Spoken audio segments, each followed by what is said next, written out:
মধ্যপ্রাচ্যের রাজনীতিতে আবারও কি যুদ্ধের কালো মেঘ ঘনীভূত হচ্ছে? শান্তি আলোচনা যখন স্থবির, তখন কি অস্ত্রের ভাষায় বেছে নিতে যাচ্ছেন ডোনাল্ড ট্রাম্প? বিশ্বখ্যাত সংবাদ মাধ্যম CNN এর সাম্প্রতিক এক প্রতিবেদন কিন্তু সেই ইঙ্গিতই দিচ্ছে। ইরানের অনড় অবস্থান আর হরমুজ প্রণালীর অচলাবস্থায় মার্কিন প্রেসিডেন্ট ডোনাল্ড ট্রাম্পের ধৈর্য নাকি বাঁধ মানছে না।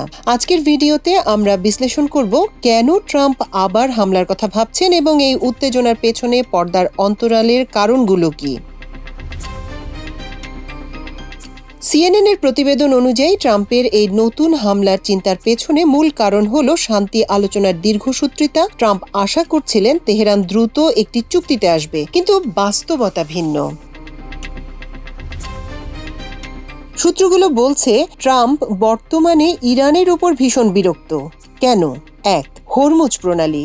এই প্রণালীটি বিশ্বের তেলের বাণিজ্যের জন্য লাইফলাইন। এটি বন্ধ থাকায় বিশ্ব বাজারে তেলের সরবরাহ বিঘ্ন ঘটছে, যা মার্কিন অর্থনীতি ও কৌশলগত অবস্থানের জন্য বড় হুমকি। ২. ইরানি নেতৃত্বের বিভাজন। ওয়াশিংটনের ধারণা ইরানি নেতাদের মধ্যে অভ্যন্তরীণ কোন্দল ও বিভাজন এত বেশি যে তারা পারমাণবিক কার্যক্রমের বিষয়ে কোনো চূড়ান্ত সিদ্ধান্তে পৌঁছাতে পারছে না। ট্রাম্প মনে করছেন এই সিদ্ধান্তহীনতা আলোচনার সময়কে দীর্ঘায়িত করছে এবং যুক্তরাষ্ট্রের ধৈর্যের পরীক্ষা নিচ্ছে। মার্কিন প্রশাসনের ভেতর সবাই হামলার পক্ষে একদমই না। এখানে পরিষ্কার দুটি পক্ষ তৈরি হয়েছে। হামলার পক্ষে যারা মার্কিন প্রতিরক্ষা মন্ত্রণালয় বা পেন্টাগনের একটি অংশ মনে করে ইরানকে আলোচনার টেবিলে বাধ্য করতে হলে সামরিক আঘাতের বিকল্প নেই। তাদের মতে হামলা হলে ইরান সামরিক ও অর্থনৈতিকভাবে আরো দুর্বল হবে, যা তাদের চুক্তি করতে বাধ্য করবে। কূটনীতির পক্ষে যারা, প্রশাসনের আরেকটি পক্ষ এখনো মনে করে কূটনীতিকে আরো সময় দেওয়া উচিত। যুদ্ধ শুরু হলে তার ফল পুরো মধ্যপ্রাচ্যের জন্য ভয়াবহ হতে পারে। এই দুই পক্ষের টানাপোড়েনের মাঝেই ট্রাম্পের হামলার চিন্তা এখন আলোচনার মূল কেন্দ্র।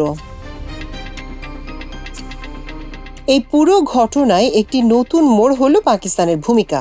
যুক্তরাষ্ট্র ও ইরানের মধ্যে মধ্যস্থতা করার চেষ্টা করছে পাকিস্তান, কিন্তু মার্কিন কর্মকর্তারা এখন এই মধ্যস্থতার ধরন নিয়ে প্রশ্ন তুলছেন।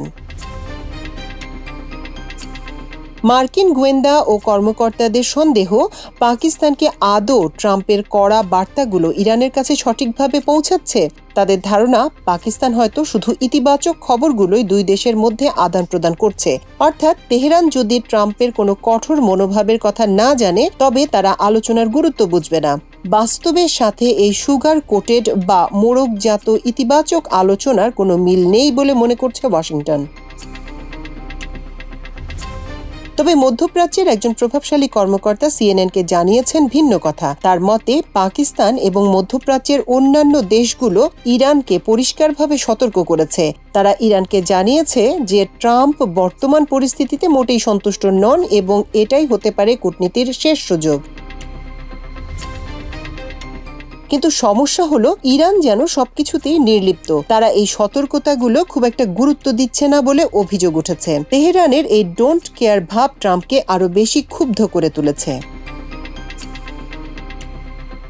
যুদ্ধের হুমকি কি কেবল আলোচনার চাপ তৈরির কৌশল, নাকি সত্যি ট্রাম্প বড় কোনো সামরিক অভিযানের প্রস্তুতি নিচ্ছেন? ইরানের পারমাণবিক কর্মসূচি এবং হরমুজ প্রণালীর নিয়ন্ত্রণ নিয়ে এই দাবির লড়াই এখন চূড়ান্ত পর্যায়ে। যদি কূটনীতি ব্যর্থ হয়, তবে কি আমরা আরেকটি বিধ্বংসী যুদ্ধ দেখতে যাচ্ছি?